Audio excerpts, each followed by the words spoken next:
Prepare to experience the strongest radio allowable by law. Secrets will be revealed. Myths dispelled. From the studio gym where excuses never apply, it's Superhuman Radio with your host, Carl Lenore.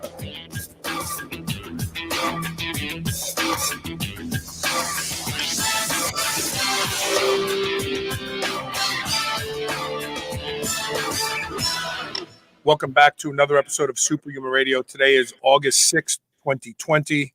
We're going to be talking about the bodybuilding diet. This is a diet that really originated over 100 years ago amongst the fathers of physical culture, and it remains the best way to diet for repartitioning your body. And I mean by building muscle and losing body fat. And we're going to investigate it today because fad diets come and go. Every year there's a new train that people get on for diets, but this diet has stuck around and it always does what it's promised to do. We're going to explore that with Bill Tocco in just a minute, who is works with a lot of professional athletes and getting their diets dialed in. Before we do that, we have to, of course, thank my title sponsor, and that's Legendary Foods. If you're a low-carb guy, keto guy or gal, you have to go to Legendary Foods, eatlegendary.com. Use the code SHR10, save 10% off. Check out their tasty pastry. It's basically a Pop-Tart. Looks like a Pop-Tart. Actually tastes better than a Pop-Tart. It has less than 1 gram of sugar, less than 3 to 4 impact carbs, and 9 grams of high-quality, high-leucine protein. They have great nut butters, seasoned almonds. The stuff there is worthy of your dollars. Check them out. Go to eatlegendary.com. SHR10 helps you not only save 10% off, but lets them know that you learned about them here on Superhuman Radio, and we appreciate your support.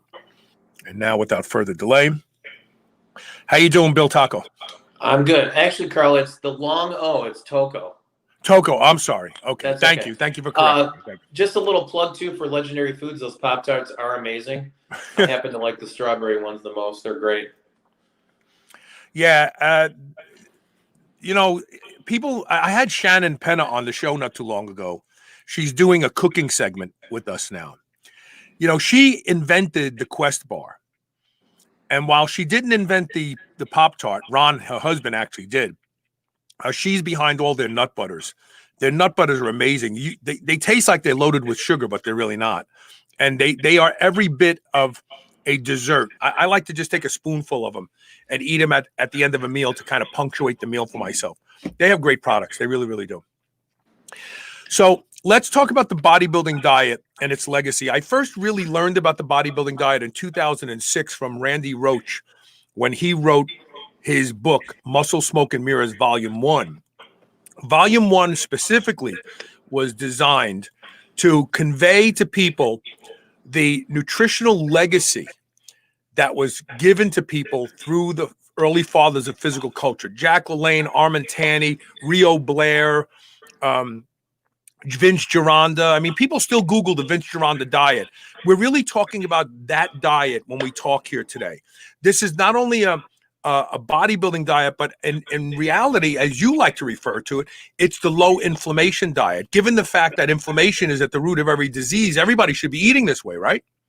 Yeah. I mean, going back to Vince Gironda and, all those older guys that were around, that diet has seemed to really stand the test of time.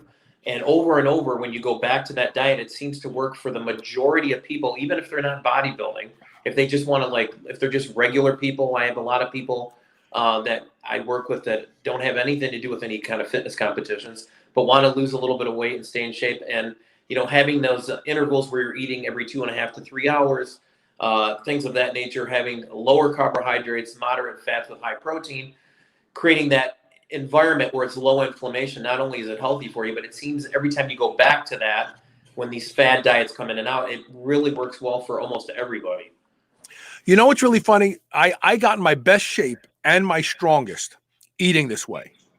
But then intermittent fasting, I did my first show on intermittent fasting around 2007, I think, or 2008 with Dr. Mark McCarty, when They looked at rodents and then people.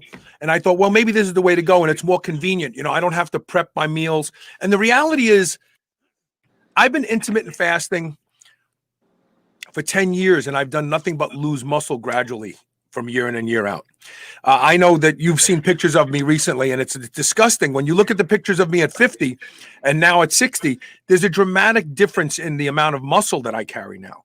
And I attribute it to the fact that I have been a devotee of basically what is considered the starvation diet, in my humble opinion.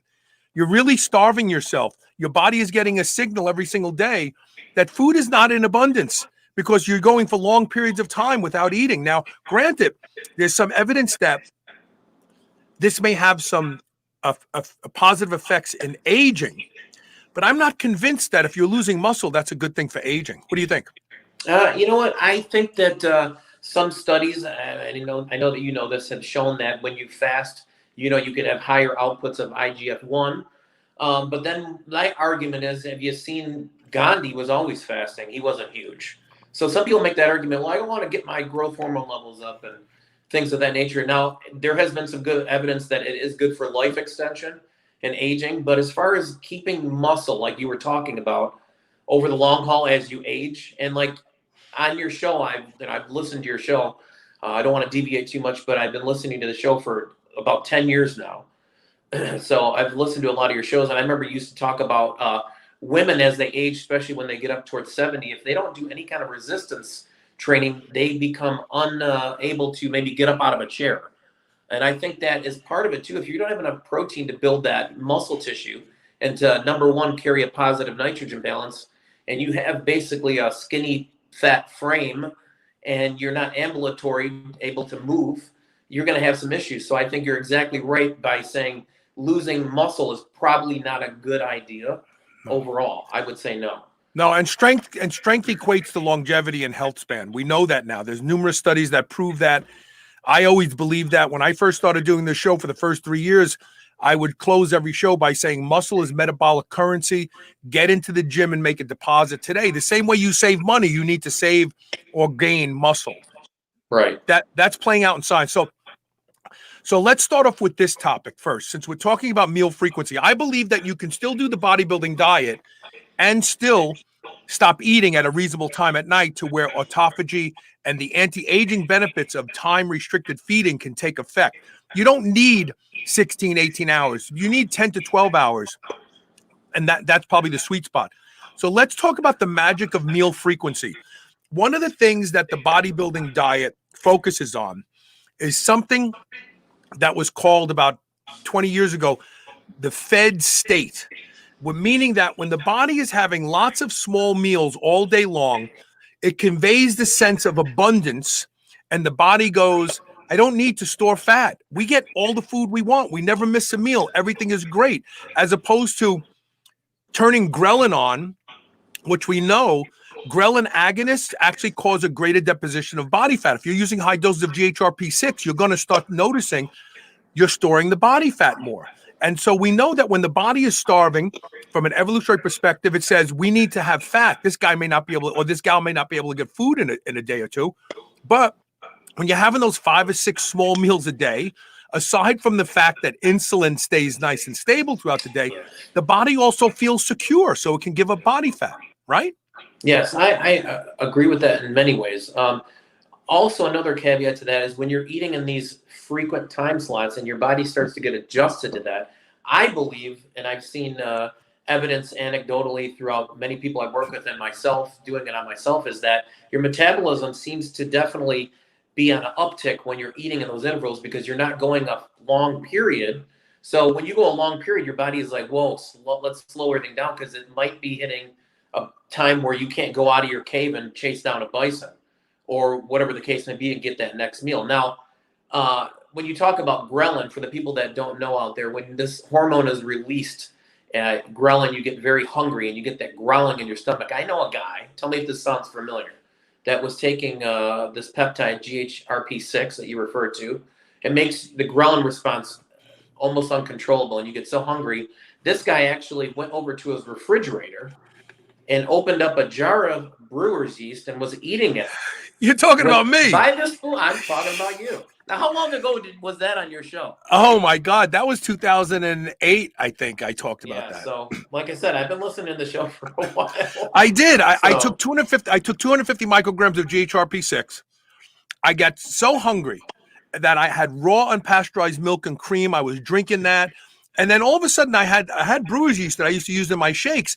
I took a spoon and I started eating it, and it tasted so good. I thought to myself, man, I wonder if I could make a brewer's yeast based candy for kids. That is how insane your mind goes. Because it doesn't taste good. Let me tell you.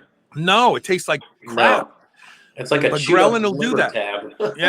yeah. But ghrelin does that to you, and also programs the body to store fat because it assumes you're starving. Yeah.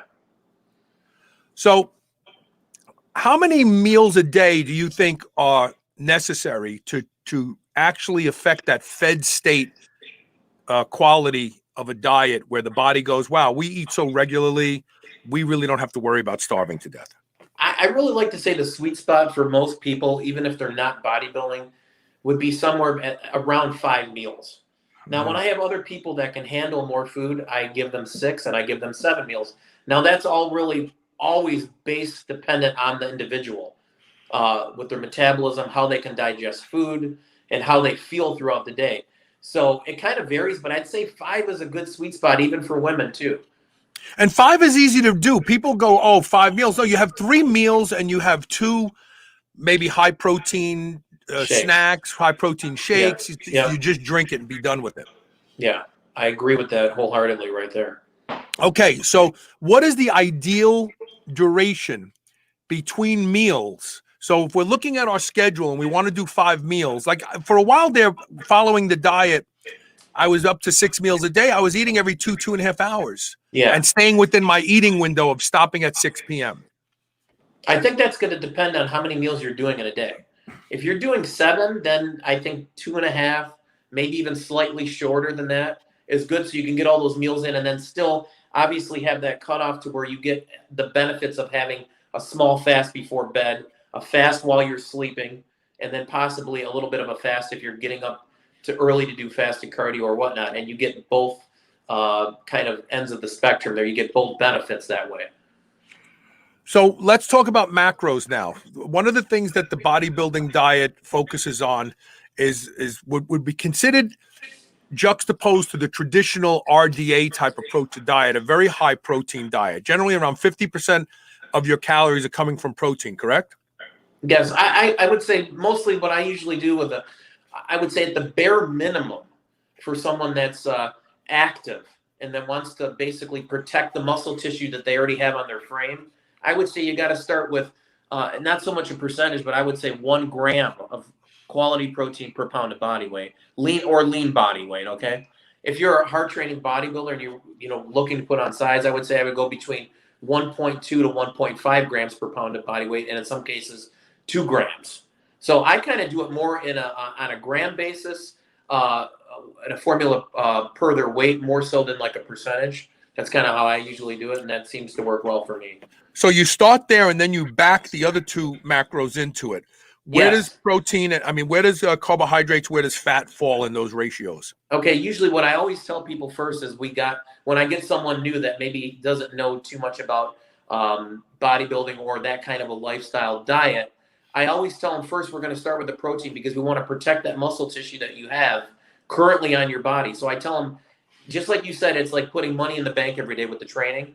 Well, if you're getting your protein numbers in every day, at least you're not going to arbitrarily burn muscle tissue as a fuel source. You're going to be covered and you're protected there. So you start with the protein. Then with carbohydrates and fat, it's really, I've seen people that when I take all their carbs away, believe it or not, they don't lose body fat. And then I have other people when I give them a very, very minimal carbs and then higher fats, they tend to lose body fat. So really I start somewhere in the middle on the carbs and fat, and I start going either backwards or forwards, depending on how the person reacts to it. There's not really a one size fits all when it comes to this. Yeah, and you know what? That's funny because we have learned that medicine is not a one size fits all.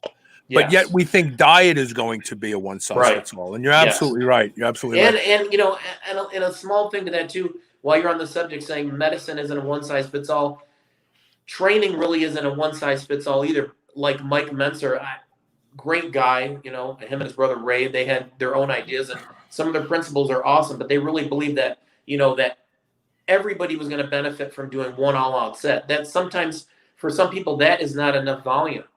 Just one all-out set after a couple warm-ups, and they believe in saying, well, if this doesn't work for everybody, then how do people dispense medicine? So it's kind of like and now we have the answer to that. Now we have the answer to that. Yeah, so I think that you know what you're saying, it holds true a little bit more than what the Mensers were talking about. Even though I really respect them and I use a lot of their principles in training. So Jeff Clifton, absolutely the answer is, so Jeff Clifton is asking, will eating every couple of hours and then fasting for 12 hours still switch up mTOR? Absolutely. Because in fact, it may actually switch up mTOR even to a greater degree. And here's why. Because if your body is used to getting food every 2 hours, you're having that protein pulse that Lane Norton, before he was a doctor, they figured out in Dr. Dan Lyman's lab up in Chicago that, you know, the pulse is very important. Having continuous mTOR turned on actually becomes counterproductive for building muscle. The body likes that rhythmicity. Well, then it's getting that rhythmicity all day long where mTOR is turning on, AMPK is turning on. Then all of a sudden you don't eat for 12 hours. AMPK turns on, mTOR turns off, but you don't lose muscle because I did that show that shows that basal autophagy stimulates protein synthesis when you start eating again the next day. Mm-hmm. So yes, absolutely. And this is where I am falling now. I am going back to a more traditional bodybuilding diet where I'm eating every 2.5 hours during my eating window of, say, 6A to 6P. And then after that, I'm not eating again until the next day. And I predict that I will build muscle, I'll regain muscle, but I still maintain the important anti-aging aspects I want from time-restricted feeding. So absolutely, absolutely. Good question. Okay, so how do you calculate calories typically? I know there's a lot of people, and again, I don't expect you to give a one-size-fits-all because we just dispel that there is one-size-fits-all. But if somebody's trying to dial in, they're trying to lose body fat. Is there a way to go, well, pounds times X equals the number of calories you should start at, and then look at what's happening over the course of a couple of weeks and either dial it up or dial it back? Well, you know what, Carl, I do that kind of, but I really don't ever.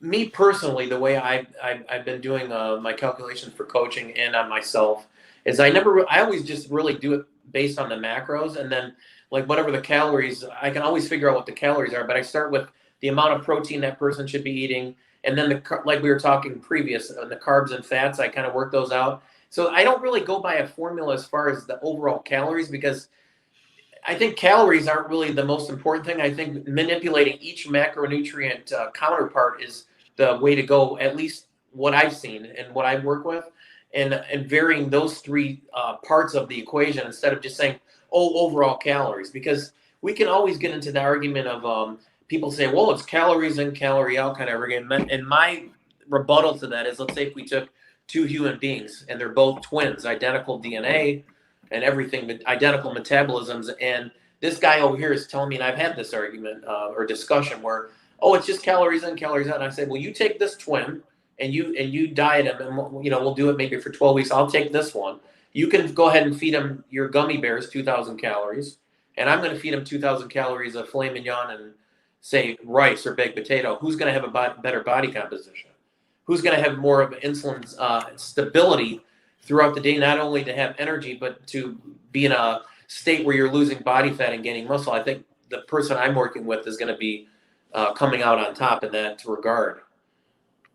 Yeah, no, I agree. And again, this is the discussion is hard because people want to be told what to do. And you can't really tell people what to do when it comes to diet because everyone's different, and they're different at different ages, and they're also different based on the level of stress in their lives and so on. I've got lots more questions, and we're getting lots of questions from the viewers. We're going to take a quick commercial break. When we come back, we're going to pick up on the other side. We're talking about the bodybuilding diet today, and we're talking with Bill Tocco. I want to give you his information about his website. His website is warroomnutrition.com, all one word, WARROOM nutrition.com. His Instagram is at warroomnutrition. He has some amazing athletes. When you look at them, you realize that they are getting amazing guidance on their diet. Because let me tell you something.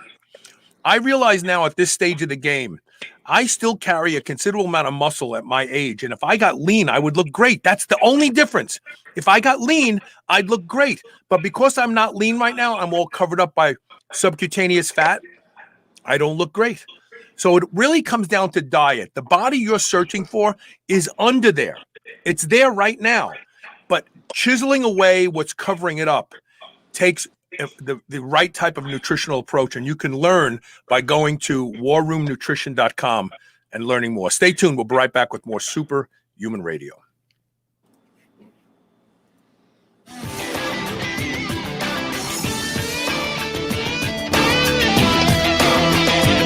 If you suffer from digestive issues like gas, bloating, cramping, even when you're eating healthy, nutritious foods, then you could probably benefit from a high-quality enzyme. As you know, I'm a mega fan of Bioptimizers. They're one of the few supplement companies who I use religiously because their products work. I asked them for a great deal for my listeners, and they over-delivered. Right now, you can get a bottle of Masszyme for free. All you need to do is pay a small shipping fee, and there's no catch, no tricks, no forced continuity, nothing to cancel. They're so confident in their product that they offer a 365-day money-back guarantee. I'm positive you'll love the results. I strongly suggest you head over to their site to grab your free bottle before this offer runs out. Go to masszymes.com/SHR free. That's MASSZYMES.com/SHRFREE, all one word. You will automatically get access to your unique coupon code to claim your free bottle, and there's a limit, one per household. Are you still on the fence about Body Protection Complex BPC Oral from drseeds.com? Listen to Maggie Kuhn, one of the owners of the C-Bus Lifting Company gym in Columbus, Ohio. I had been having some nagging tendon issues that weren't injuries, just things that were annoying. You know, I'm 58 years old, so just older tendon kind of issues. For us powerlifters, you know, we really don't stop training when we have just nagging issues. We just kind of keep pushing through. And I started the BPC. What I noticed was I was doing some heavy tricep stuff that would have killed me before when I had an elbow problem, and I was able to do that with literally no pain at all. Go to drseeds.com, DRSEEDS.com. Use coupon code SHR and save 20% off your bottle of BPC Body Protection Complex today. New Mass Pro Synthogen X2 just upped its own legendary game. To distance itself even further from the rest of the pack, Synthogen X2 now has double the key active ingredients. If you've ever wondered what steroid-like recovery feels like, Synthogen X2 delivers. See why others compare it favorably to powerful bodybuilding drugs at synthogen.com. Mass Pro Synthogen. When you train with it, you'll gain with it. Do you remember those delicious toaster pastries you had when you were a kid? You know, the rectangular sugar-filled snacks? Well, guess what? Legendary Foods has just made low-carb toaster pastry. This is the first of its kind, and honestly, these things are amazing. They have 3 to 4 net carb, less than 1 gram of sugar, and 9 grams of protein. You can eat them right out of the wrapper or lightly toast them. The only question is, which flavor? Strawberry or brown sugar cinnamon? They're available at eatlegendary.com and Amazon. Select Savory Snacks Original Biltong is the healthier alternative to sugar-laden beef jerky. Their sugar-free biltong is seasoned and then air-dried for up to 2 weeks, providing you with one of the most tender and flavorful meat snacks that you've ever had. They also use a fattier cut of beef, which adds to the tenderness and gives their biltong even better flavor. Select Savory Snacks Original Biltong is the perfect snack or travel companion for your busy life. Get a free bottle of Ranch-tastic seasoning with every order. Free shipping on orders of $99 or more. Get yours today at selectsavory.com/SHR. Quest Nutrition makes bars, cookies, chips, and pizzas out of complete dairy-based proteins. Our products minimize net carbs and sugar without sacrificing taste. Each delicious chocolate-flavored chip, cookie chunk, and crunchy crumble is custom-made to maintain Quest macros. It's time to enjoy foods that work for you, not against you. It's time to enjoy your Quest. Spit that out right now. This is the Superhuman Channel. Welcome back. We're talking with Bill Tocco. He is a marvelous guy who works with athletes and dials in their diet so that they can achieve the physical goals, whether that be competing or just to look like somebody who could get up on stage. And we all want to look like that. The only people who don't want to look like that are the people who don't think it's possible. So it's a form of cognitive dissonance. Oh, I would never want to look like that. But that's just not true. Deep down inside, everybody wants to look ripped and lean and healthy. So let's talk a little bit about, real quick, I'm changing things up in the direction we're talking, but since we're talking about macros and stuff, when we look at the bodybuilders of yesteryear, aside from the level of drug use, what we also notice is that there was a complete lack of distended stomach. In fact, there was a pose back in the day called the vacuum pose, which very few bodybuilders could do today, where the athlete would, after dieting and prepping to get on stage, would be completely empty, and he would suck, or she would suck their stomach in where it was actually concave. And compare that to today's bodybuilder who has a completely distended stomach. Gustavo Bedell comes to mind, where he looked like he was wearing a tortoise shell when he was on the Olympia stage. I seem to think that that's because carbohydrate consumption has quadrupled in modern bodybuilders compared to those guys back then, like Vince Gironda, who was saying, low carb. I think Vince said under 120 grams a day of carbs, and it was all complex. It wasn't, sugars and stuff like that. What do you think about carbohydrates? They're obviously important, but are people consuming way too much today? I think as far as saying the bodybuilders looking distended, I think it's an overconsumption of carbohydrates, not only in the off season stretching their stomachs inward, outward from the inside, but I think when they're doing their last week of prep, a lot of people tend to now want to be full. And I think that's really not just only it's not really their fault. I think that's what the judging is kind of leaned towards now, is a real full round look, where say in the 90s, it was a little bit more on the crisper side, and they were going more for a grainy, hard, crazy conditioning without being too full, but just to that point to where you still have that grainy conditioning where you can still do a vacuum pose on a front double bicep, say, for instance. I think that's where it's a little bit different now, is they're really, really overcarbing, but I don't really think it's as much fault of the athlete as it is the judging. The judging plays a big role in that, because they're good. The people are up there on stage are going to do what the judges are kind of looking for. So that's my take on it. This is a great time to inject this question from Jeff Clifton. He says, I just had my Genoplate report done. They used my 23andMe, and it said that he needs 60% carbs, 25% protein, and 15% fats. After listening to carbs getting vilified, I have no idea what to try. So I think that taking guidance for both, short of being MTHFR, not having the methylation gene for certain B vitamins, I think taking taking advice from genetic testing for how you should eat and what you should supplement is a huge mistake. It's a huge mistake, because you have to remember, through evolution, the reason we are here today and we are considered top of the food chain is because we were able to survive on just about anything. Short of eating wood like a termite, we were opportunistic. If we found animals, we ate that. If we found plants, we ate that. If we found mushrooms, we ate that. So this notion that there's the perfect human diet is a very, very difficult proposition, in my humble opinion. With that being said, how could we need 60% carbohydrates in the wintertime? Remember, all carbohydrates are plants, all of them. Name me an animal carbohydrate. Well, there isn't one. Right. So how did we eat our perfect diet in the wintertime? Correct. I think this is, Jeff, I think it's a waste of time having them dictate that. I think it's nonsense. I think that they're folding in there that protein has been vilified more than carbohydrates in mainstream medicine today. I think it's complete BS. Complete BS. And I think, Carl, to add to that too, it's like I've seen so many things that look great in a study, and I love to read studies, and I love when a new supplement comes out or some training aspect, and you see all these great data from the study, But then, you know, a lot of these guys that come up with the studies and do the research, they're really not in the field implementing this stuff and trying it themselves. When we get a hold of it and we implement it in the field, sometimes it doesn't translate, even though the data is looking solid in the study. And Right. it's not always transferable into the field, and you're not always going to get the same result as you do with the study. That's just inevitable.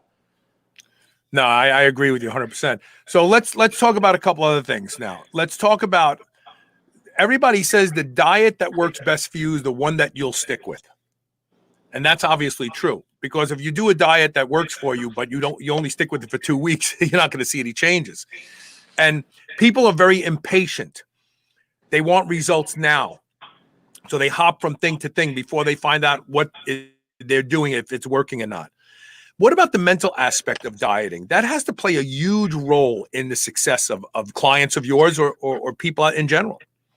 I think the mental aspect is an enormous factor, because when someone has never really felt uncomfortable before due to a diet, they really have a feeling of it's a very foreign feeling to them, and they really don't know what to do because they haven't been in that situation. Now, there can be so many factors, because they've always been very full and eating things that really fill them up, a lot of carbs, lots of sugars and things like that.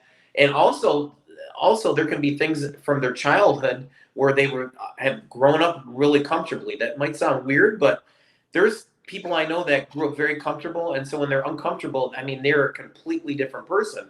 So there can be many aspects that make someone feel those feelings. But when you diet, the mental aspect is very, very large. Now, when you're dieting for a competition, a lot of people diet, but they really never achieve that peeled conditioning, because they're not really willing to go past that line, that thin line where people, when you cross that line and you're in a whole completely different realm, you feel like you're basically being tortured most of the day. There's times when you feel okay, and then there's times where you feel terrible the whole day. That's when you get extremely low body fat levels, to where most people they've never been there, so they don't know what to think of that feeling, and they really don't like it. That's why a lot of people, when they go into a competition, they don't get that success of getting that crazy conditioning, because they're not willing to go into that space. And that space isn't a friendly place to be. But if you do have the mental application to go there, and you go completely through it, and you're in the best condition of your life, and you know that when you enter a show, you're going to be, one of maybe 2 or 3 people that you're in the best condition out of anybody, you can look back at that and feel so fulfilled and rewarding. But it's not fun to get there. And people only see the end result. They see the pictures on Instagram. They see your stage pictures. They don't understand what suffering you went through to get to that stage, walking through hell. They just don't know it. And it has to be suffering, because from an evolutionary perspective, you're going into a realm that your body doesn't want to go to. Because remember, we are programmed to consume energy and conserve energy. Dr. Daniel Lieberman came on my show. He's the author of the Story of the Human Body. He's a Harvard anthropology professor. Guy's brilliant. And he said, Carl, if there's 2 coconut trees and you have a hunter-gatherer population, and you put an escalator in front of the coconut tree on the left, they'll start taking the escalator. They're not going to keep climbing, because we are programmed to consume energy and conserve energy. And that's why obesity is a bigger problem today than starvation, which it was in the 20s and early 1900s and so on. People were underweight. But with that being said, you're right. I think I can share a story that Porter Cottrell told me one time when he was getting ready for an Olympia competition. And he had cut his fat back so far because he was trying to get peeled. And he went in to train legs one day, and he did his first set of warm-up squats, and all of a sudden, out of nowhere, he just broke out crying. And he didn't know what was going on. He was like, he got so emotional. He ended up not training. He ended up going home, and he had the craving. I think it was for olive oil. He said he took like a couple tablespoons of olive oil, and in 10 minutes, he felt amazing.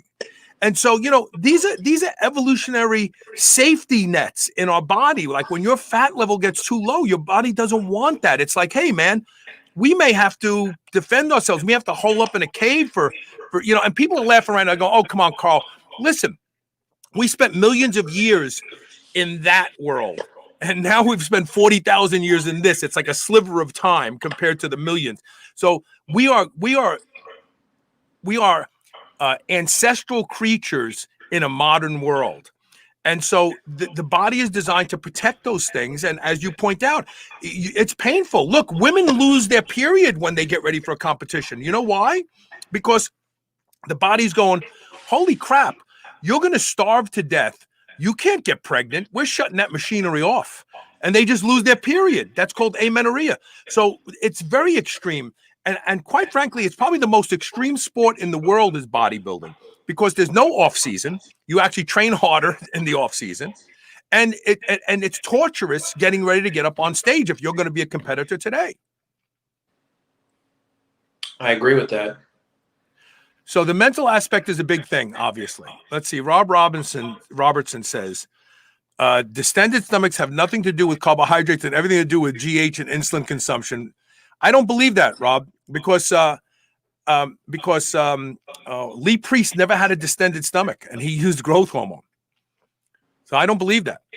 The growth hormone only explains a small amount of the organ growth that we see, especially in the intestines. Dr. Mauro Di Pasquale came on my show years ago and we talked about that premise.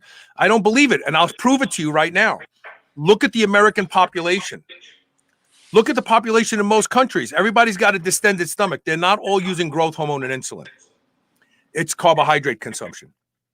Absolutely. And I will defend that. I will defend that because you just have to look at the general population today. There are guys out there that are relatively lean. They look like they're 6 months pregnant. They're not using growth hormone. They're not using insulin. They're just average schmucks getting through the day.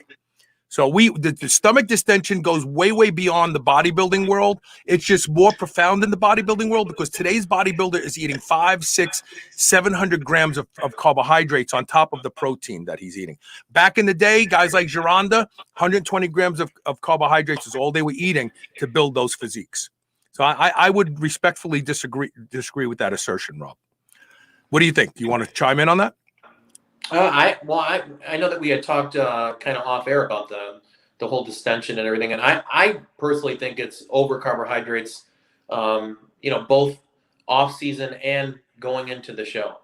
So I think, and again, I do put some of the onus on the judging because I want to see everybody so full, and everybody's just trying to eat so many grams of carbs to, get that full look the last 2-3 days before the show. And a lot of times you'll get that distension. They don't have it before that. They seem to have it just on that day. So interesting. I think it's carbohydrates. Why not glycerin? Glycerin is an amazing thing in boxing and MMA fighting. Guys have to make weight. They'll sit in the hot box for days. They'll lose all this water. They look flat. They get on the scale. They pass. They start taking tablespoons of glycerin and water and they start drinking it. And overnight they'll put on 4 or 5 pounds and it's all muscle water weight. Why not? Why aren't bodybuilders using glycerin, or are they? Well, I know that it's been popular a couple years ago in some of the pre-workout formulas, more as kind of like a pump product to get that water shuttled into the muscle. But that would be interesting carving up with that. I've never done any experiments myself, but I know in MMA also, once they make weight, they're also using an IV afterwards too to rehydrate. So I'm not sure if there's a glycerol solution in there. I'm not privy to what's in there, but I know most of them, after they make weight, they're running an IV back at the hotel room. I'm not a big bodybuilding aficionado, but I want to say, and I'll stand to be corrected, that Kevin English, when the 132 class first came out, and he took it that first year. 202, I believe, or was 202. Yeah, I'm sorry. Yes, 202. Became You're right. the 202 after the 212. He did that. I heard from Aaron Singerman, I think it was, that told me this, that Kevin English did that. He dropped a lot of weight to make the class, and then all he did was use glycerin and water for like the next day or so, and he stepped on stage like 15 pounds heavier than he weighed in the day before. Yeah. That guy always looked so much bigger than his weight too. It's crazy. I know. Yeah, he had a very appealing physique. Yeah, very appealing physique. So let's see here. We have a couple of things that I wanted. So how about tips and tricks, right? So the real big problem with dieting is the momentary, people will take a cheat meal and make it a cheat day, or they just can't stand it. They have to eat something that they know that they shouldn't be eating, and it's going to be counterproductive. Do you have any tips or tricks to help people get past those moments? There's little things. I mean, obviously, this isn't going to really last too long, but it's one trick that can get you by at least is to drink a little bit more fluids to make you feel fuller. Another thing, get an ice tray. New wearable that trains your nervous system to be more resilient to stress. Apollo's gentle vibrations use your sense of touch to help you recover from stress, going from fight or flight to rest and digest, so you can relax, get to sleep, focus, and stay healthy. Developed by physicians and neuroscientists, Apollo Neuro has been tested in multiple clinical trials and is proven to improve heart rate variability, the key biometric of stress. Special offer for friends of with some lemon juice, try Apollo or Neuro without lemon juice, either way, and freeze those and make little popsicles, which are basically not going to do anything with your insulin. And everybody knows that a lot of people refer to me as a sugar Nazi because I'm always very anti-sugar, low inflammation, keep the insulin stable, especially if you're trying to lose body fat. You got to have that going for you. So that's one of the tricks I like. I want to take a quick commercial break. When we come back, I want to ask you about a couple things, dairy and alcohol specifically, and where you fall on these. We're talking right now with Bill Tocco. His website is warroomnutrition.com. You can find them on Instagram at War Room Nutrition. If you go to his Instagram page, you're going to see some of the most ripped, most appealing physiques that you've ever seen, and they would not be visible if it were not for his success in dialing in their diets. Stay tuned. We'll be right back. Prepare to experience the strongest radio allowable by law. Secrets will be revealed.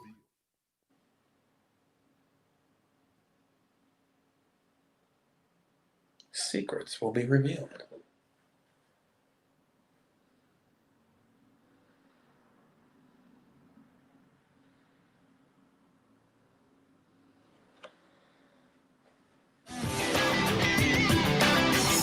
Chronic stress leaves us tired, distracted, and physically vulnerable. Apollo Neuro is here to help you take control. Apollo Neuro is a new wearable that trains your nervous system to be more resilient to stress. Apollo's gentle vibrations use your sense of touch to help you recover from stress, going from fight or flight to rest and digest, so you can relax, get to sleep, focus, and stay healthy. Developed by physicians and neuroscientists, Apollo Neuro has been tested in multiple clinical trials and is proven to improve heart rate variability, the key biometric of stress. Special offer for friends of Superhuman Radio. Try Apollo Neuro today and get 15% off your purchase at apolloneuro.com/superhuman. That's APOLLONEURO.com/superhuman. Everybody wants to feel better, be healthier and happier. If you don't sweat profusely on a regular basis, you won't feel as good as you could. Studies have shown the power of infrared sauna. Infrared penetrates 1 to 2 inches into the body. It helps those with back pain, fibromyalgia, arthritis, depression, and anxiety. Patients get relief from infrared sauna. The Good Health Sauna has been shown to be an exercise mimetic, conveying many of the same benefits as cardio. There are a lot of reasons people buy a Good Health Sauna, but the bottom line is you will be a much happier, healthier person by using the Good Health Sauna every day. You'll crave it, you'll love it, and it will be the best purchase you have ever made. Good Health Saunas provide commercial-grade saunas for in-home and commercial use, backed by the best lifetime warranty in the industry. Unmatched customer service and the best financing makes owning one easy and will fit any budget. Go to goodhealthsauna.com/superhumanradio to learn more and save 25% off. I love beef, and if you love beef, listen up. I've discovered the best tasting beef in the world, and that's not an exaggeration. Piedmontese?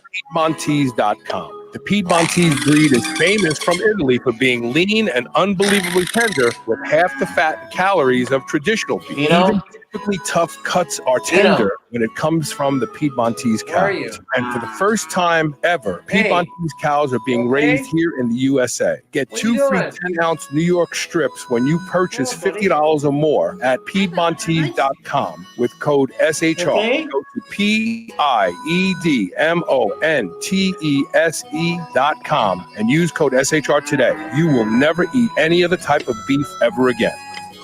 Over 11 million people in the U.S. have some form of retinal damage, also known as macular degeneration. This is expected to double to nearly 22 million by 2050. Artificial blue light, age, type 2 diabetes are all contributors. Doctors say there's no cure. ARMED is changing that opinion. In one clinical trial, 93% of patients had arrested or improved their condition. 54% reported lessening of glare, reduced dryness, and improved clarity and comfort. And 0% felt worse during treatment and no side effects. Take control of your macular degeneration or keep it from ever occurring. Go to wisechoicemedicine.com and get armed today. Planet Earth CBD offers a fast-acting transdermal patch that targets your aches and pains for the relief you need. Not only is the patch uniquely patented, it is widely believed to provide larger quantities of available cannabinoids to the source of pain than other brands' subpar products. Effective for 24 to 48 hours. Experience the benefits of Planet Earth's high-quality transdermal patch. Manufactured by Next Generation Technology in an FDA-registered facility.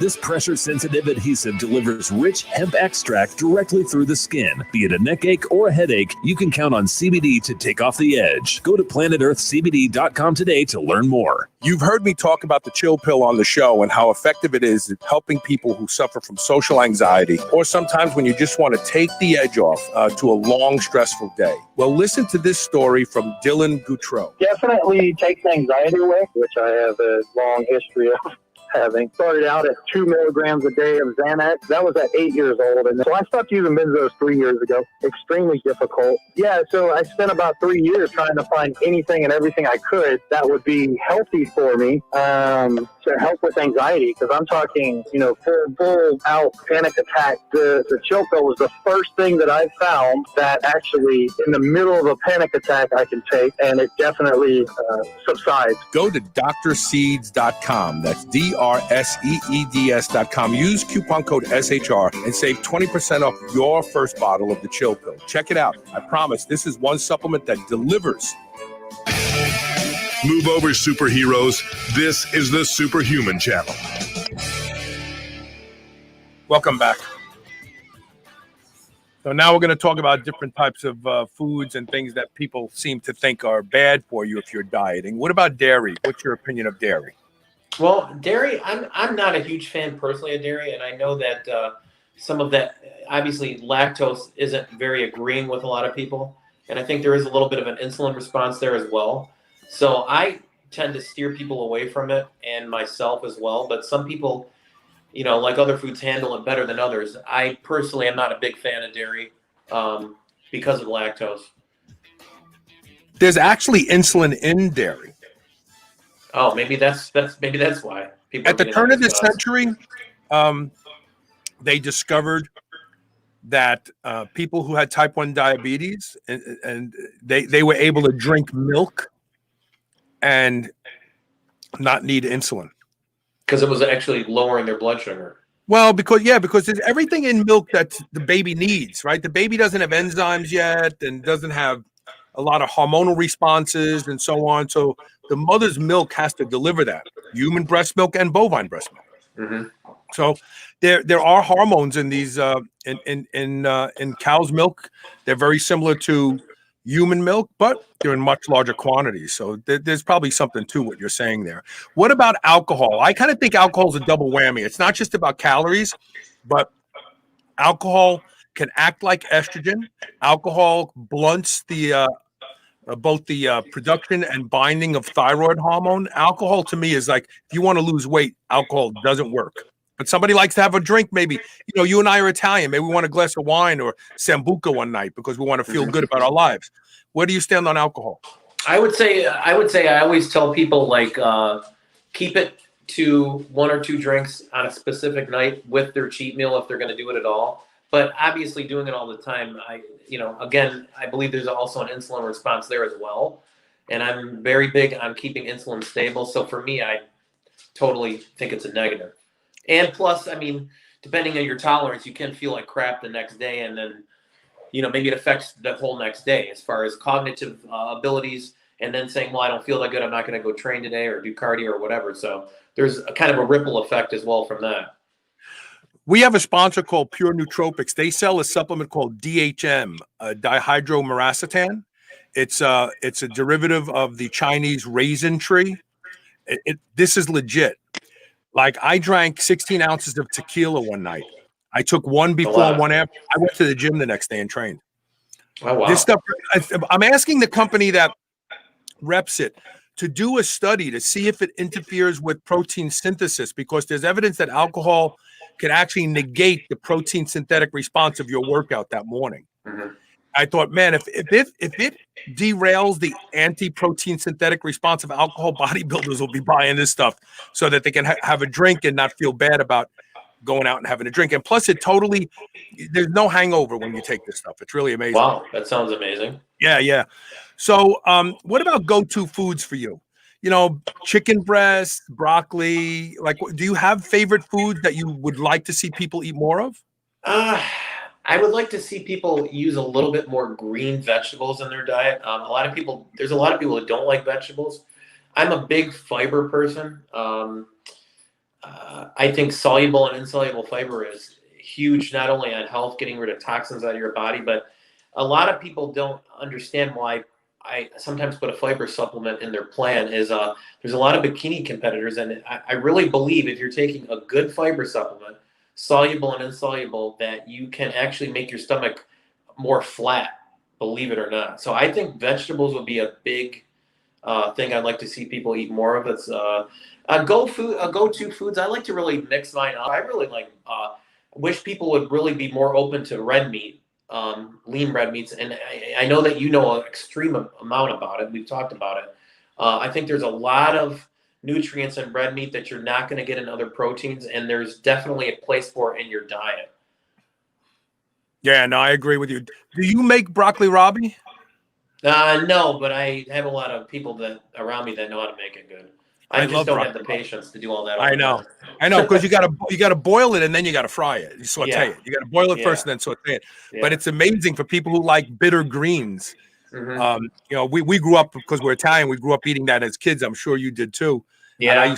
used to love it when I was a kid as well. Yeah, there What was if- a stuff that we used to eat called manesha, and that was basically seaweed, Yeah. boiled seaweed. Yeah, see, because your people are from Sicily and my people are from Calabria, which you came from your people came from an island, and we Yep. came from a seaport town. So lots of fish and lots of seaweed. Yes, absolutely. Yeah. Yeah. What are the big mistakes that you see people making when they start their diet? I would say some of the big mistakes I see is them really not being diligent in the very beginning of the diet, trying to get past the first few days. They really kind of give up quickly. And I always tell them, if you can get past the first 4 or 5 days, you'll get into that rhythm. And I see that, they seem like they're really willing and eager and they really want to do this, but then they fail early. They'll miss a meal or they'll do something wrong, and they just need that tiny excuse to push them over the edge, to turn them around and kind of walk away from starting the whole procedure. So I think it's really in the beginning not following through early enough. How critical is food prep to the success of a diet for anybody, not even a competitor? But how important is it for you to sit down and think about your meals, at least for tomorrow, maybe not for the whole week, or maybe for the whole week? How important is food prep? I think it's extremely important, especially if you have a schedule that you're going to be away from home for a long period of time, because then it's got that built-in excuse. Well, I didn't have my meal. Let me stop at whatever, Burger King or Jack in the Box or whatever it may be. So I think that meal prep is extremely important, because you're not going to get caught out in the wild without your nutrition, because then you can find a very easy excuse to make a trip to some fast food joint, What are good fast food choices? So like I'll go to Wendy's and I'll order 4 large beef patties, nothing else. That's a pound of cooked beef, or under a pound, because it shrinks. Theirs is probably 15% fat. And I don't drink the juice, so I'm not getting the fat. The fat really is rendered off when you think about it.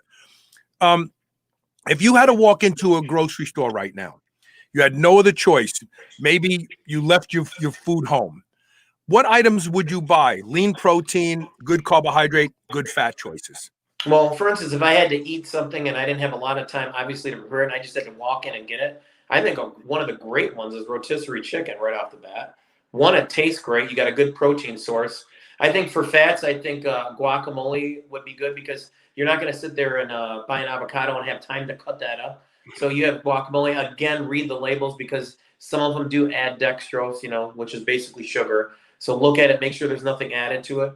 And maybe carbs, if it's a lot of the bigger chains now are carrying a lot of Ezekiel products. Go get even a loaf of Ezekiel bread or Ezekiel English muffin. I mean, those things are amazing. Flourless bread, and it's a good carb source as well, and that's quick and easy. What do you think about walnuts? There's a lot of discussion about walnuts. I've been eating walnuts for a long time, but people say, oh, it's the wrong kind of omega-3, which is true. It's not. The only omega-3s that your body can use are the ones that are triglyceride bound, the ones that come from fish, believe it or not. So the omega-3s in walnuts are not necessarily beneficial. And there are some omega-6s and 9s, but I tend to think walnuts are a good fat. Where do you stand on walnuts? Actually, I have walnuts in quite a few of my plans. I have them switched up with either those or sometimes almonds as well. But I have used walnuts for probably the last 5 or 6 years on myself and with a lot of my diet clients. Yeah, I usually take a quarter cup, or I weigh them, 1 ounce of walnut, put them in a sandwich bag, 3 or 4 of those. When I do feel like I need a snack and I don't want to go off the reservation. I guess I shouldn't have said that. The Redskins had to get rid of their name. I shouldn't have used the word reservation. I'm sorry if I offended any Native Americans. They should have left the name alone and just put a potato on the helmet. It's a Redskin potato. They should have been the Washington Redskins. They should have put a potato on the helmet. That would have solved the whole problem. Like, we're not talking about people. We're talking about potatoes now. What are they calling themselves? The Washington football team? Is that what it is? I have no idea. It's something very simplistic like that. I try not to fill my head with absurdities because there's too many important things in life to worry about.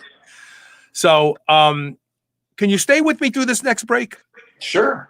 Okay. Love to. I just want to take this. I got to get this last break. And we started late today because we had some technical difficulties. And I got to run these breaks because that's how the show gets paid for. If we bring you good information, please patronize the sponsors whenever possible. We'll be right back with more. Stay tuned.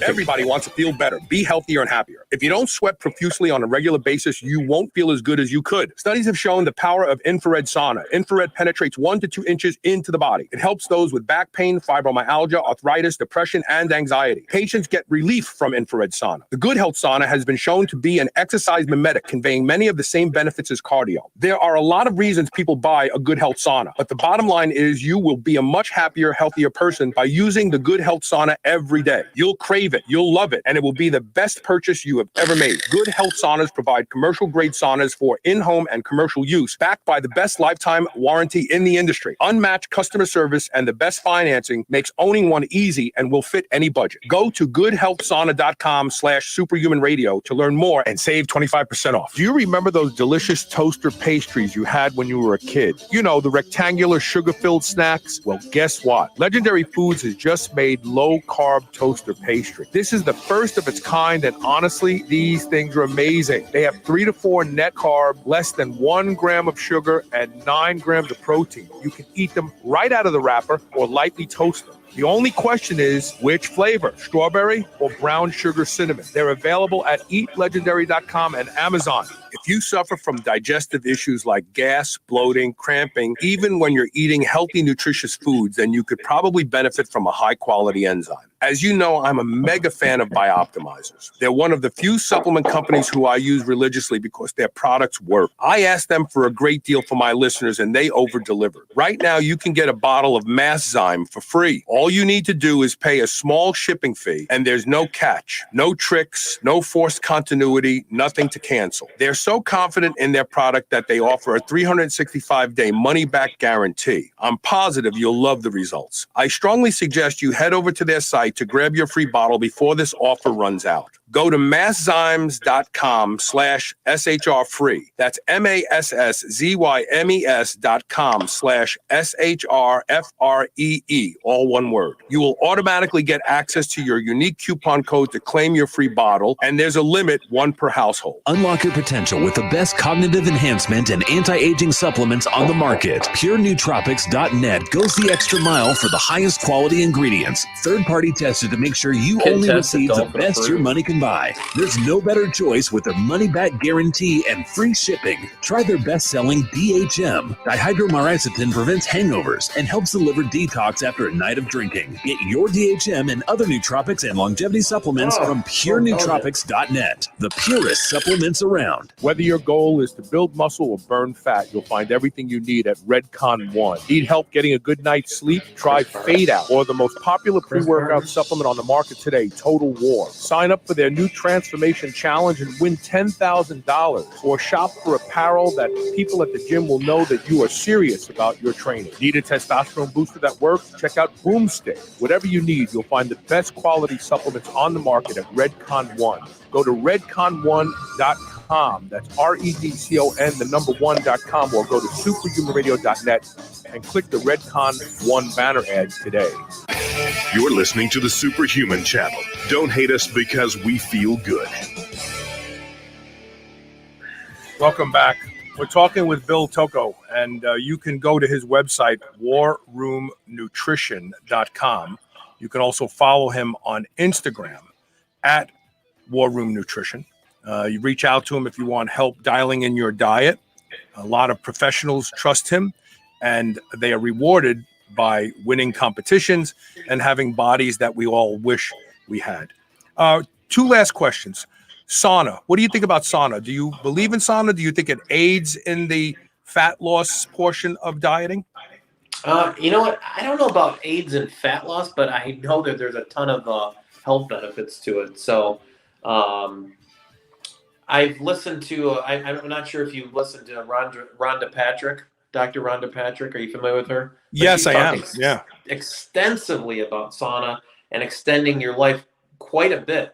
So I've actually been thinking about putting a sauna in here at my house too because of that. And I know that the infrared is very popular as of late. So I know that there's a ton of health benefits as far as life extension and longevity. So I urge people to definitely look more into that. Now, as far as fat loss, I know I'm not too convinced on the fat loss portion, but I know that obviously you're sweating and people are like, oh, I want to get in the sauna when I'm during prep. And you're just getting rid of some water and you're probably going to get a little bit of a rebound effect. Like as in when you take a diuretic, you're going to hold water a couple days later.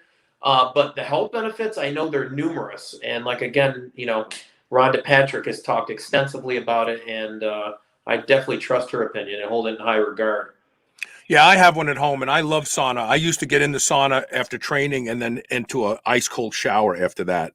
And it would really, like the rest of the day, I just felt amazing. We have a sponsor called Good Health Sauna that's got a ridiculous 25% off in 18 months, same as cash. And is that the kind you have at your house or no? Yeah, yeah. Oh, you do? And it's infrared. It's a fantastic sauna. It very, very low to no EMF. They don't use any kind of toxins in the wood, no glues and nothing like that. No, they really, really do their homework. They have the best lifetime warranty in the industry. And my audience, if you go to goodhealthsaunas.com or go to superhumanradio.net and click the Good Health Sauna banner ad and tell them that you're from this show. Just tell them how much you want to pay a month. They'll put you in a sauna. Tell them, look, this is all I want to pay this much a month. They'll be like, okay, we'll ship you the sauna next week. Okay, now let me ask you this question. How is the setup once you get it? Oh, it snaps together really easily. The top literally just drops down on it. The walls snap together. I mean, setup is like literally from the time that it's and it's a very small footprint. The two-person sauna is a very, very small footprint. You can put it in your bedroom. Like a lot of people well, I don't know where I'd put it. Put it in your bedroom, especially if you have, master bath is right off your bedroom. No, but what's that? Special electrical outlets or anything like that? No, they're 110. They're 110. Yeah. So should I call them and impersonate your voice and pretend? Yeah. I'll just say, I moved to Detroit. Send it over here. Send it over here now. I'll look into that if they're that flexible. They're flexible. They have a great product. They're easy to do business with. The product snaps together. And it's a selling feature. Like you leave it behind. You sell the house. You say to the people, look, the sauna stays.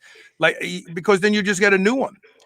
This is a good one. So Jennifer Rennie Storing says helps eliminate toxins passively. Yes, sweating does. And Rhonda Patrick talks about the fact that sauna is an exercise mimetic. So it conveys a lot of the same benefits that just taking a good 20-minute walk does. So it's really amazing. I love sauna. I've been sitting in saunas since I was a young man. I think the first time I got in a sauna was probably when I was maybe 17 years old, and I've been doing it ever since. I just fell in love with it. Have you ever So seen now, what Jennifer looks like, by the way? no, I haven't. Does she look ripped and Amazing great? athlete. Yeah, we worked together last year when she did the Masters Nationals figure. Awesome. Jennifer, would you post your Instagram so I can share it with people and they can go and see? She's amazing. Yeah. Yeah. And I also not only did her nutrition, but she's in the area and I physically trained her as well. And she is very strong and she does not quit. That's for sure. Awesome athlete. Where is in the area for you, for people who are watching or listening right now who think that they would love to train? Have you trained them as well? Where are you? We're right outside of Detroit in Royal Oak, Michigan. Okay. We're just basically, I don't know, 2-3 miles from 8 Mile Road in Detroit. So I love that Royal Oak movie. area. I love that movie. Yeah. Yeah. So real close to that. There's a lot of good gyms around here. We're very fortunate. And I'm at Royal Oak Gym, which has been there a long time. It was previously a Gold's Gym about 20 years ago. And now it's just Royal Oak Gym. And they have a lot of old Nautilus equipment. As Shelby, my training partner, I know that you know who Shelby Starnes is. Yeah, another amazing athlete. Amazing athlete. Yeah. He refers to it as the museum because there's such old equipment, but it's the best. It's probably the best gym I've ever trained at. And I used to have Gold's Gym Venice was one of my sponsors when I was skateboarding pro. So I've been to a lot of good gyms. I know about good gyms, and this is a damn good gym here. So here's a funny story. So my nephew was over last week, and we were talking about you because him and his friend are into skateboarding. Mm-hmm. And so now I realize I probably mispronounced your name, but I said, this guy's going to be on my show next week. And they were like, who is he? I said, he used to be like a famous skateboarder. He was like the best in the country.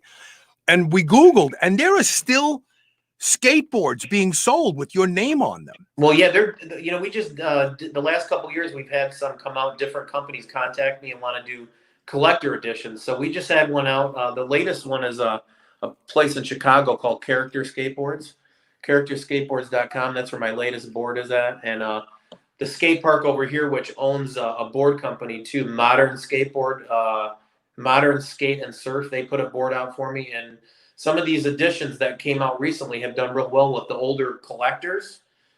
There's people, it's crazy, that come up to me and, I haven't competed since the early 90s in skateboarding, but they still, they know more about me than me. It's crazy. They really know their stuff. So how old were you when you were a skateboard champion? I was just turning 18. Well, I was 17 when I won the National Amateur Championships. And then I turned pro shortly after that, right before I was turning 18. That's what kind of turned me pro, that contest. And I was a vertical skateboarder on the big ramps. Not in the street, which is a whole completely different animal. Yeah, in other words, like the half pipe they call it. Yeah, right? and Gold's Gym Venice was one of my sponsors, and I was so giddy about that because even though I was skateboarding, I was a big fan of bodybuilding. So when they finally brought me in, Mr. Barton, he was one of the guys over at Gold's Gym Venice who was corporate. Okay. And who was your sponsor? You dropped out there. Who was your sponsor? Gold's Gym Venice. Okay. And they had brought me in. Actually, I had a knee injury, and they brought me there to rehab. So I was spending my time in Venice. I was living in the Marina Pacific Hotel, which was in Venice, and then I would skate right to Gold's Gym, and then I had access to all kinds of trainers. Chris Aceto was an in-house nutritionist then. He had his own office there. Wow. Learned a lot from him. I met John, your friend, also John Romano there. Oh, yeah. Sure. Yeah, he actually was the first person I ever worked with for a diet, who did a diet for me. Yeah. Wow, that's so cool. So were you featured on MTV or anything like that back then? I've been in some different commercials, and I've been on numerous TV spots. Yeah. Yeah. Do you still get on the board once in a while? Actually, yeah, I was doing it quite a bit more last summer, but I did have a partial tear of my meniscus in my left knee, so I took some time off. But the skate park where I live, it's an indoor park. They had built a big vertical ramp, which there's not really many of them around because a lot of it's really based in street skating. So when they built that, I was all in and started skating a little bit vert again. Yeah. Is Yeah. that more difficult to do than say like these skate parks, that these concrete skate parks where everything kind of flows together? Well, it's similar, but this is a little bit different because you're on one set structure. It's not like a big flow run. And this ramp that we skate on in the new skate park, I mean, it's 13 and a half feet tall. So That's my point. You're so high up in it's the very air. tall. So back when I used to do it as an amateur and a professional, I mean, there's varying degrees of having to be tough, but every day that we went out there and we skated for probably 4 to 6 hours a day at that high of a level, saying the top 20 people in the world doing it at the time, there was a very degree of danger to this. So basically every day, I mean, you could make one slight error and you're 10 feet above a ramp that's 12 feet tall. You're 20 plus feet in the air. One thing can go wrong and you're going to have a big problem on your hands. So it took a lot of balls to do that kind of thing, and a crazy mental application to be, that wired in to not make those tiny mistakes. So we know a lot of extreme athletes, these X Games and stuff like that. They talk about flow. Mm-hmm. Like when you're in that zone where it's like everything is just working, and Yes. do you remember being in that zone? Yes, I do. And it's, I mean, Michael Jordan has talked extensively about it. And it's just that you have such a belief before you enter either the bowl or the ramp that you have everything so on lock that nothing is going to deter you from making that run.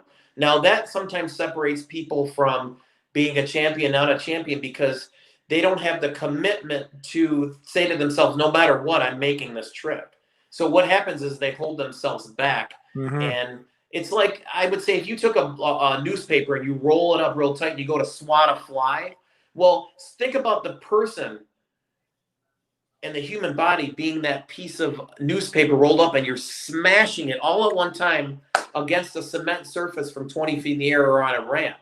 That's really what you have to look forward to if you do something wrong. So some people don't want to go to that area, just like in dieting. They don't want to go into that zone or to get to that level because there is big consequences to pay. And if you're not 100% convinced that you can do it, then you're really going to have problems. I mean, I could get on a lie detector test and they would say, for instance, before I made a run for my national championship winning run, and they could say, are you going to fall? And it would be 100% I would pass a lie detector test. No. And no one's going to stop me on this. That's how convinced I was. So I think the power of the mind is just so untapped, and people really don't understand how strong it is. Like, I used to listen to your show back in the beginning, let's say when I started listening, 2008. I would listen and I said, one day I'm going to not be on the show. What I actually said, Carl, was one day I'm going to know Carl Lenore. And in turn, that would probably bring me on the show. I didn't need to solicit you to come on the show because I knew one day, I was convinced that I was going to meet you, have a relationship with you first, and then maybe expand to the show, which it kind of did because, we had a mutual friend that kind of brought us together over an event I had with my heart. But when you're convinced of something so much and you believe it so deeply, the power of the mind, when you put those vibes in that energy into the air, it's like into the ether, eventually it will happen. And that's how I think it takes that to happen, and then to happen again for you to actually trust it too. A lot of people don't trust their intuition. Right. They don't trust, really, it's an amazing thing. So I have to ask you this question, and I know it sounds like a non sequitur, but it's not. When you were young, did you do any LSD? No, but I did experiment with some things that were similar to that. Okay. A little bit later on, when I was a little bit, not in my teens, but a little bit older, while I was skateboarding. Stuff that could be considered hallucinogenic, yes. Okay. I did. Yeah. I mean, because I my audience knows this, and you probably know this too, because I've mentioned it dozens of times, but I did a lot of LSD in high school. And now that I'm understanding a lot of the things I've done in my life and how I could see where an industry was going to go when I was involved in a particular industry, had a lot to do with it's the same thing as flow state. It's the same thing. I'm not saying that I can manifest anything I want in my life. That's not what I'm saying. I have to be 100% connected spiritually and mentally to that idea, and then I can get there. So it's just not, I can't just sit down and say, oh, I'm gonna get $1 million next week and believe it. Like that doesn't work. It's got to align with your values. It's got to align with your talents. It's got to align with your intelligence. It's got to align with everything. But it's interesting because you're right. You know, like riding a motorcycle at very high speeds, if you for a moment doubt your capabilities, you can feel it. The bike's not leaning the way I want it to. There's a phenomenon in riding called object fixation. It's not always an object. Sometimes it's a thought that you become fixated on. All of a sudden you feel like you're not gonna be able to do this. Like, I got to stop. I'm going to fall off the bike. And it's the belief that you're not going to have that happen to you that carries you through high speeds. And so it's the same thing as like you're talking about, like you're up there in the air. You can't think like, man, what if I fall? That can't even come into your mind. You have to believe with every fiber of your being that that's just not even an option. That's not going to happen. Yes. And you know, if you really want to get a little bit more technical, when your subconscious brain, you know, it doesn't know the difference between fiction and reality. So if you're continually giving it positive thoughts and inventing phrases that you want to come to pass, you can keep putting that in there over and over and over, and it does manifest. It's really amazing how that works. It really does work. And I used to do that, you know, a lot, and I still do it to this day. Yeah, that's awesome. This has been a fun discussion. I really enjoyed it. We'll definitely get you back on the air. If you have questions for Bill, send them to onair@superhumanradio.net, and we'll get him back on the air to answer your questions. I tried to cover as much ground as possible, but I'm sure I've missed some things. Thanks for being patient today. The show started a little late, but I think we delivered a good show. Thanks for being here today, Bill. Oh, I've been waiting at least 10 years for this. So, and hopefully we'll get together and break bread. You know, I mean, I like that a lot. Oh, I would love it, Carl. Thanks so much for having me on. I really appreciate it. And thanks to everybody who watched today and participated, asked questions. Tomorrow's going to be a really good show. We're going to talk about how sodium can actually influence circadian rhythm and the suprachiasmatic nuclei, which means that people who are consuming large amounts of sodium may actually suffer from diseases, not because of the sodium, but because it's making their bodies suffer the same effects as people who work shift work. This is really going to be interesting tomorrow, so don't forget to tune in for that. Please share the show, help someone you know, and help me too at the same time, and we'll see you tomorrow with more Superhuman Radio. Thank you for being here. Listen to Superhuman Radio. There you go. Thank you. All right, see everybody tomorrow. Thank you very much. That's good.